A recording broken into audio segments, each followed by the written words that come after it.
Вы говорили, что в республике сейчас особый акцент делается на развитие малого предпринимательства. Вот хотелось бы узнать, какие меры поддержки конкретно оказываются предпринимателям. И как отслеживается процесс выделения, я не знаю, каких-то специальных кредитов, потому что звучат в СМИ, в частности, упреки в том, что кредиты выдаются под большие откаты и так далее. В общем, вот как это контролируется? Спасибо. Ну, они у нас за большие откаты или везде? У нас, да? Спасибо. Да, но попытаюсь там как-то более объяснить. Конечно, формы поддержки. Я вам сейчас сразу начну со второго вопроса, да, по взяткам, по коррупции.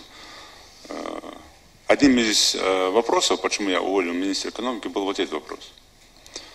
Почему? Потому что огромные средства выделяются для республики, это огромные средства, более 90 миллионов, с учетом поддержки государства, там уходит где-то порядка 150-200 миллионов рублей на поддержку малого и среднего предпринимательства. При этом, когда мы начинаем проверять, КПД не такой высокий. Я для себя делаю такую, когда выезжаю в регион смотреть на территорию, видя, кто чем занимается, я сразу задаю вопрос, а какая поддержка от государства тебе? Провел эксперимент, собрал всех представителей Минэкономики, тех, кто этим занимается. Мы пошли на одну площадку большую и спросили 10 человек, которые делают. Кто-то ворота делает, кто-то стулья делает, кто-то еще что-то делает, кто-то в магазине торгует. Вот те предприниматели, которые должны эти деньги получать, поддержку. Знаете, из 10 человек ни один не получил государственной поддержки. Тут же я создал комиссию, начали проверять. А кто же ее получает тогда? В итоге получилось провал. Сейчас прокуратура занимается этим вопросом. Я надеюсь, что до уголовного дела мы доведем и заставим тех, кто эти деньги незаконно получил, вернуть обратно в бюджет республики. Поэтому мы сейчас продумали такую программу уже в интернете, в средствах массовой информации, я имею в виду печатных, высвечено, на что молодой человек может рассчитывать. То есть там высвечены, какие сферы деятельности малого и среднего предпринимательства.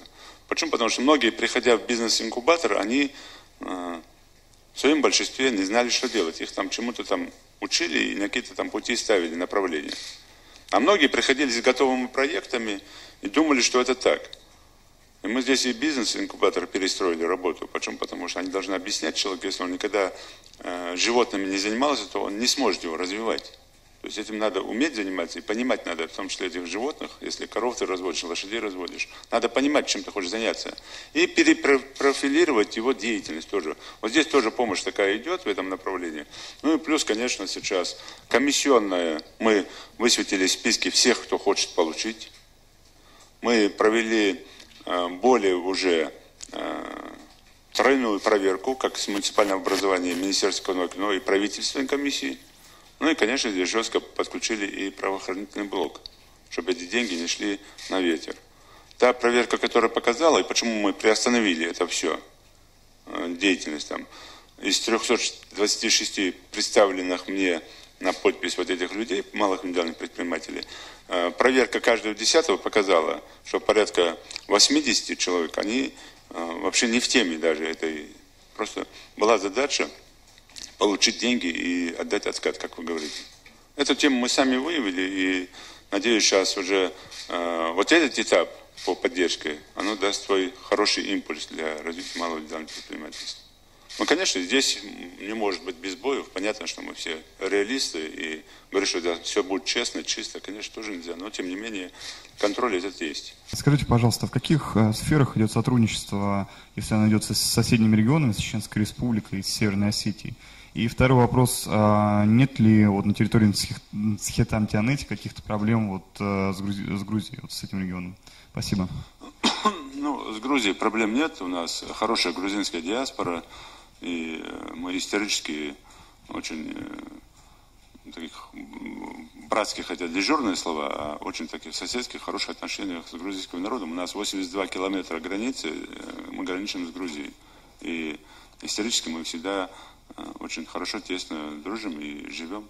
А то, что политические вещи или политика, это уже нас не касается, это внешняя политика. Поэтому то, что у нас сегодня есть, это, конечно, совершенно... Да, я вам должен сказать, что у нас ведущие танцоры, ансамбля Сунжи, там, или тренеры, или там балетмейстеры, они являются грузинами, в том числе. И не только в этом, но и в других направлениях. У нас диаспора хорошо представлена, грузинская. Проблем нет. В том числе и по поездке наших паломников на хадж через Верхний Ларс, когда грузинские пересекают, тоже там никаких проблем никогда не возникало, наоборот, всегда помощь и поддержка. И особо я хочу сказать огромное спасибо Министерству культуры Грузии за то, что пошли навстречу и вернули нам. Опять же, никаких там не было проблем, не было вообще каких-то напряженных отношений. Сами они вышли на нас. С 1975 года в музее в Тель-Авиве, в Грузии, хранились фрагменты, вот то, что мы сейчас показывали, христианский храм Тхаба-Ирды, это храм 7-9 века, один из самых старых храмов православных в России. И вот эти фрагменты, 6 камней этого храма хранились в музее в Тель-Авиве, в Грузии. Туда их вывезли на реставрацию, и мы вот буквально в этом году их забрали, нам их передали, и огромное спасибо хочу выразить вот именно Министерству культуры и руководству музея Тель-Авиве за то, что вот сохранили, подправили это все, реставрировали и вернули назад в республику. Тоже большой плюс для наших взаимоотношений. Конечно, если по взаимоотношениям с соседними регионами в плане экономического там, и других направлений, у нас более там, 80% стройматериалов они интегрируют, что в Чечню, что в Чечне в Ингушетию, что в Осетию, что с Осетию сюда. Мы сейчас строим аэропорт, например, не строим, а реконструкцию аэропорта делаем. 80% стройматериалов для взлетно-посадочного, оно идет с лагеря Северной Осетии.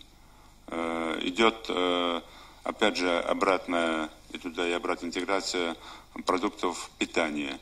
В этих сферах мы взаимодействуем, мы соглашение подписали, это плотно идет. Ну и помимо всего этого, культурный обмен. Скажу буквально в течение 2 месяцев концерт артистов Чеченской Республики очень мощный, концерт артистов Северной Осетии, которые в республике, наши артисты там выступают. Потом соревнования и обмен спортивными направлениями. Опять же, по линии здравоохранения и образования у нас самые серьезные такие вещи, когда что-то так происходит, даже те же операции, обязательно наши врачи приглашают в Северной Осетии своих коллег и консультируются, и очень плотно. И они, Северной Осетии, ну и Чеченская Республика тоже самое делают. Ну и, конечно, то, что санатории, дома отдыха, которые сегодня хорошо развиты в Чеченской Республике, туда посещает огромное количество наших жителей, которые тоже самое хотят полечиться, отдохнуть.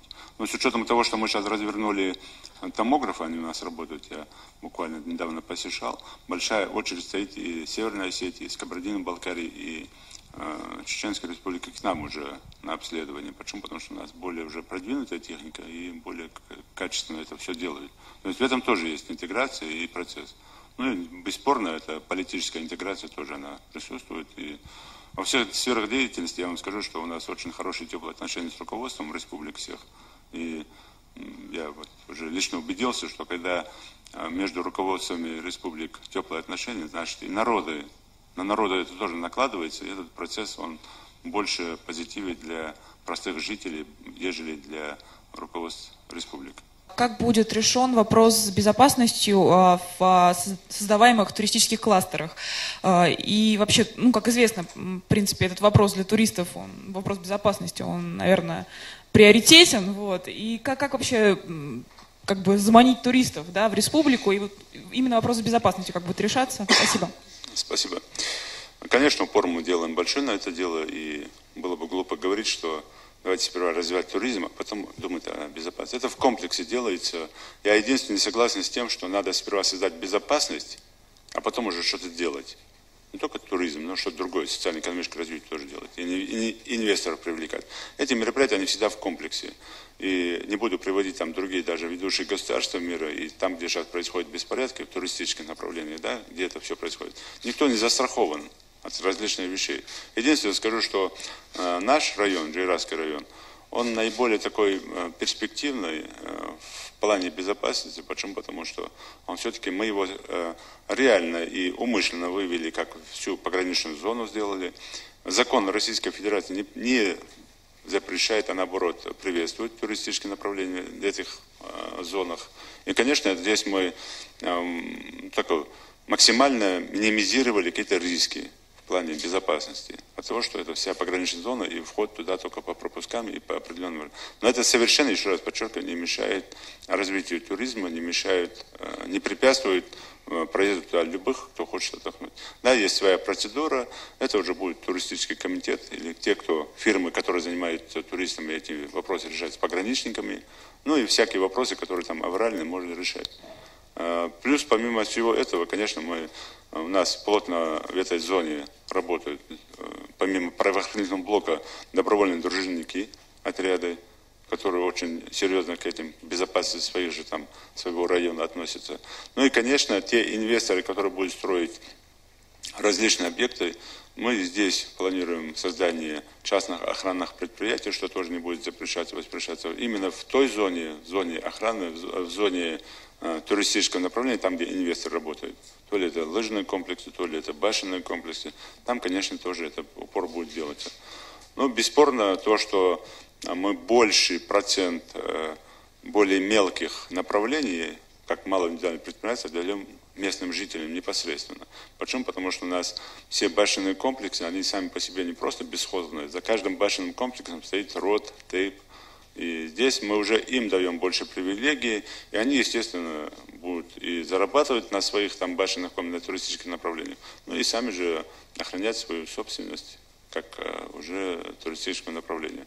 Вот эти комплексные мероприятия, я не буду уже в стратегии вдаваться, там ликвидация там, или аресты, там, те мероприятия, которые иногда у нас происходят.